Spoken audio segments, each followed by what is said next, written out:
সুপ্রিয় দর্শক, আপনারা দেখছেন এসপিএন বাংলা টিভি। দেখুন ও সাবস্ক্রাইব করুন এসপিএন বাংলা টিভি, দেশ ও মানুষের কথা বলে। এমপি সাহেব নাকি পাঠ শুনেছি এবং আমরা একটা বিষয় জানবো যে শহীদ বুদ্ধিজীবী দিবস। আমরা সকলেই জানি যে যুগে যুগে মানুষ অমর হয়ে আছেন যে তার কার্যকলাপের মাধ্যমে।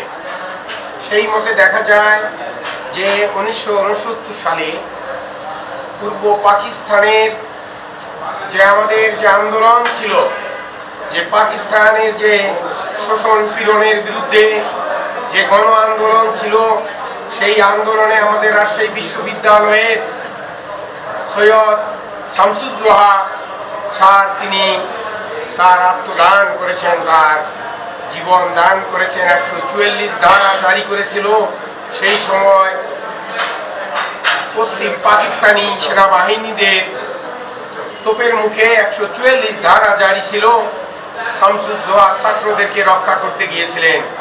সেই গণ আন্দোলনটা ছিল, আপনারা সকলেই জানেন, সেখানে জেলে জহুরুল হককে হত্যা করা হয়েছিল 15ই ফেব্রুয়ারি 1969 সালে এবং 17ই ফেব্রুয়ারি রাজশাহী বিশ্ববিদ্যালয় সহ সারা বাংলাদেশে মিছিল মিটিং, এটাতে সবাই ফুঁসে ওঠে এবং দেখা যায় রাজশাহী বিশ্ববিদ্যালয়ে 18ই ফেব্রুয়ারি আমাদের শামসুজ্জোহা তিনি সেনাবাহিনীদের গুলিবিদ্ধ হয়ে মারা যান। তার এই অমর যে মৃত্যুটা, এটা অমর হয়ে আছে বাংলার আমাদের যে মানুষের কাছে, বাংলাদেশের মানুষের কাছে, তাছাড়া বিশ্বের দরবারেও তিনি অমর হয়ে আছেন।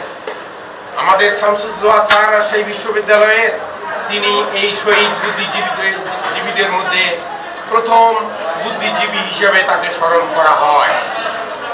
আমি শহীদ বুদ্ধিজীবীদেরকে স্মরণ করছি এবং স্মরণ করছি 1971 সালে যারা যে সমস্ত 30 লক্ষ শহীদ এবং 2 লক্ষ সম্ভ্রম হারা মা বোনদের আমি স্মরণ করছি এবং আরো স্মরণ করছি 36শে জুলাই, যে 5ই আগস্ট যে সমস্ত ছাত্র এবং জনতা তারা জীবন দিয়েছেন, শহীদ হয়েছেন, তাদের আমি আত্মদানের কথা আমি স্মরণ করছি। বর্তমানে ডক্টর ইউনূস স্যারের তত্ত্বাবধানে আমরা সকলেই জানি একটা রাষ্ট্র পরিচালিত হচ্ছে আমাদের বাংলাদেশ এবং আসন্ন যে একটা নির্বাচন আছে, সেই নির্বাচনে আমাদের সকলকে এগিয়ে আসতে হবে এবং আমাদের যেন এখানে উদীয়মান বাংলাদেশের যে একটা বিষয় রয়েছে, জীবন যেন যায় কল্যাণে। তাহলে আমরা যে কল্যাণকর জীবনের আশা করতেছি, এই কল্যাণকর জীবনের আশাটার মধ্যে আমাদের নির্বাচনটা একটা গুরুত্বপূর্ণ বিষয়। আপনারা সকলেই জানেন, ইতিমধ্যেই আমাদের যে অন্তর্বর্তীকালীন সরকার সংস্কার কার্যক্রম অব্যাহত রাখছেন এবং বিভিন্ন সেক্টরে উন্নয়ন কার্যক্রম অব্যাহত রাখছেন এবং সংস্কারের পাশাপাশি আমরা মনে করি নির্বাচনটা একটা গুরুত্বপূর্ণ বিষয়। এই নির্বাচনে আপনারা স্বতঃস্ফূর্তভাবে আপনারা অংশগ্রহণ করবেন এবং সঠিকভাবে ভোট প্রদান করবেন।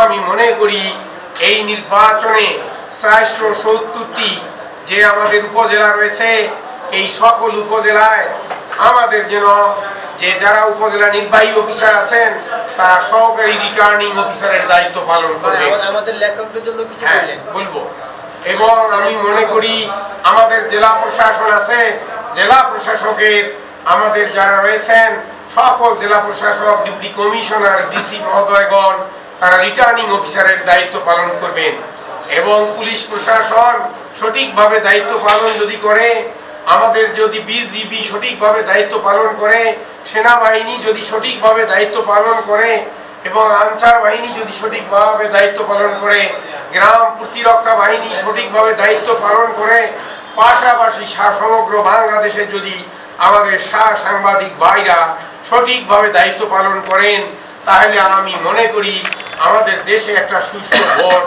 সম্পন্ন হবে। আমাদের যে নির্বাচন কমিশনার রয়েছেন, প্রধান নির্বাচন কমিশনার বলেছেন এটা একটা অবাধ নির্বাচন হবে। এই নির্বাচনটা 100 বছরের জন্য একটা মাইল ফলক হবে।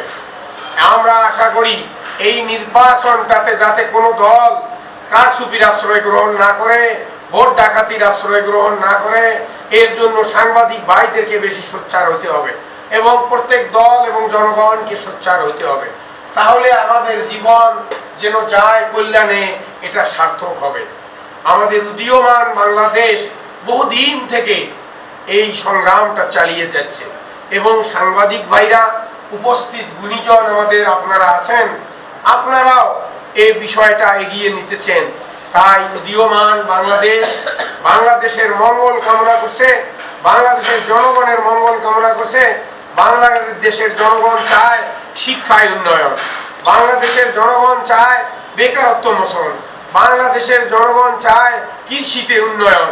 বর্তমানে কৃষি মৌসুম রয়েছে, সকল জেলা প্রশাসন এবং কৃষি ক্ষেত্রে কৃষি অফিসারগণ যদি সঠিকভাবে দায়িত্ব পালন করেন, তাহলে বাংলাদেশটা অপার একটা সম্ভাবনার দেশ হিসাবে গড়ে উঠবে, ফসল অনেক উৎপাদন হবে। তাই আমাদের যে বাংলাদেশের মানুষ চায় সকল রাস্তাঘাটের উন্নয়ন।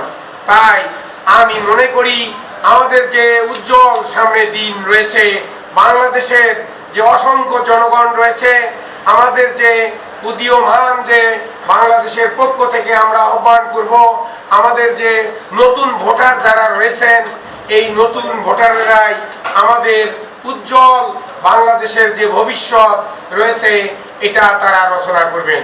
এবার তাদের নতুন ভোট যেন তারা খোলা মনে যে তারা যেন ভোট দিতে পারে, তারা যেন কোনো প্রতিবন্ধকতার শিকার না হয়।